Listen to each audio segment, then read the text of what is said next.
Israel को छोड़ 8 मुस्लिम मुल्कों पर क्यों पूरी ताकत आजमा रहा है ईरान? आखिर क्या है हिकमत अमली, क्या है रणनीति? इस वीडियो के जरिए बताएंगे पूरी तफसील। ईरान और अमेरिका के बीच ताज़ा जंग की सूरत हाल पर एक नई बहस और सवाल खड़ा हो गया है कि जब अमेरिका सीधे ईरान पर हमले कर रहा है तो ईरान इसके जवाब में इजराइल को निशाना बनाने के बजाय Bahrain, Qatar, Kuwait, Jordan, Iraq, Saudi Arabia और यूएई जैसे अरब ममालिक की तरफ रुख क्यों कर रहा है? आखिर इसके बीच क्या है ईरान की हिकमत अमली रणनीति? सवाल ये भी इसलिए अहम हो जाता है क्योंकि इजराइल में अमेरिकी फौज और उनके जंगी साजो सामान की एक बड़ी मौजूदगी पहले से मौजूद है।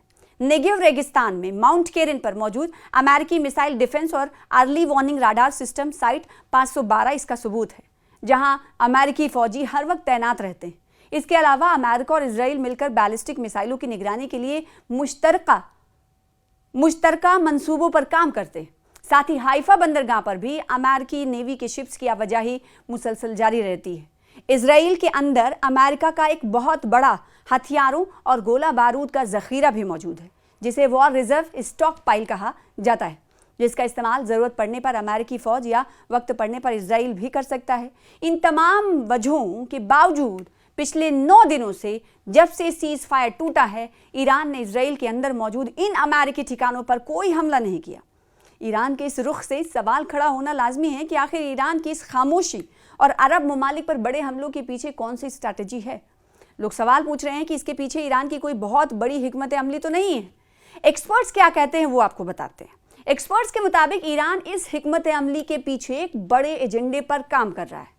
ईरान दरअसल इजराइल पर एक बड़ा और असरदार हमला करने से पहले अपने रास्ते में आने वाली तमाम रुकावटों को हमेशा के लिए दूर करना चाहता है, क्योंकि जब भी ईरान इजराइल की तरफ मिसाइल या ड्रोन हमले करता है तो इराक, सीरिया, जॉर्डन, यूएई और कतर जैसे पड़ोसी मुल्कों में तैनात अमेरिकी एयर डिफेंस सिस्टम और राडार नेटवर्क उन ईरानी हमलों को बीच रास्ते में ही पहचान कर तबाह कर देते हैं। इस वजह से ईरान के हमले इजराइल तक पहुंचने से पहले ही अपनी ताकत और असर खो देते, जिससे ईरान को मनचाही कामयाबी हासिल नहीं हो पाती। इसी स्ट्रैटेजी के तहत ही ईरान इस वक्त इजराइल पर हमले के बजाय उन मुल्कों के डिफेंस सिस्टम को निशाना बना रहा है जहां अमेरिकी फौजी राडार और मिसाइल डिफेंस सिस्टम मौजूद है। ईरान का मानना है कि जब तक इन ममालिक में मौजूद अमेरिकी ठिकानों और डिफेंस सिस्टम को खत्म नहीं किया जाएगा, तब तक इजराइल पर किया जाने वाला कोई भी हमला कामयाब नहीं हो सकता। इस जंगी मंसूबे के तहत ईरान पहले अपने आसपास के हवाई रास्तों को साफ कर रहा है, ताकि मुस्तकबिल में जब वो इजराइल पर कोई बड़ा हमला करे तो उसके मिसाइलों और ड्रोनों को रोकने वाला बीच में रास्ते में कोई मौजूद ना हो। ये एक किस्म की जंगी तैयारी है। ये एक किस्म की जंगी तैयारी है जो असल मोर्चे की तैयारी के लिए लड़ी जा रही है। अब समझना जरूरी है कि ईरान ने पिछले 9 दिनों में मिडिल ईस्ट के किन किन अमेरिकी ठिकानों पर हमले किए हैं और इन हमलों में अमेरिका को कितना नुकसान हुआ है। सबसे पहले जानते हैं कुवैत के कैंप आरिफ जान पर ईरानी हमले से अमेरिका को कितने गहरे जख्म लगे हैं, क्योंकि इस कैंप को अमेरिका अपने लॉजिस्टिक हब के तौर पर इस्तेमाल करता है।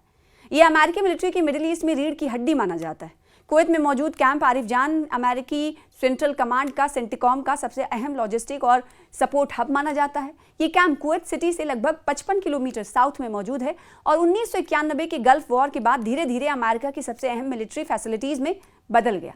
इराक, सीरिया और पूरे रीजन में अमेरिकी फौज का ज्यादातर ग्राउंड एक्शन इसी कैंप के जरिए होता है।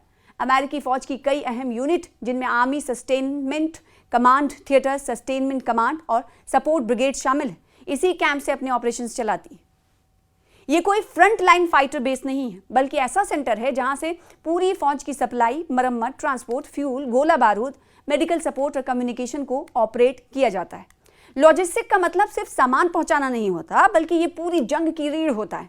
अगर किसी फौज के पास बेहतरीन लड़ाकू जहाज, टैंक और मिसाइलें हों, लेकिन उन्हें वक्त पर ईंधन, स्पेयर पार्ट्स, हथियार, खाना, दवाई और टेक्नोलॉजी की मदद ना मिले तो उसकी लड़ने की सलाहियत बहुत तेजी से कम हो जाती है।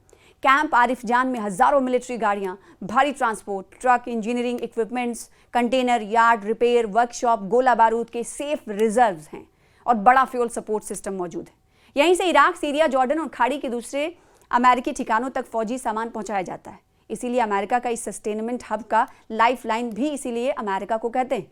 और अगर किसी दुश्मन का मकसद अमेरिका की वॉर कैपेबिलिटीज को कमजोर करना हो तो सिर्फ फाइटर प्लेन्स को निशाना बनाना काफ़ी नहीं होता, उससे कहीं ज़्यादा असर तब पड़ता है जब सप्लाई चेन पर हमला हो, सप्लाई चेन को तहस नहस कर दिया जाए। मिसाल के तौर पर अगर transport yard, fuel depot, repair centre या कमांड एंड कंट्रोल नेटवर्क पर हमले हों तो आगे मौजूद अमेरिकी फौजियों तक गोला बारूद, मिसाइल, फ्यूल और दूसरे जरूरी रिसोर्सेज पहुंचाने में देर हो सकती है।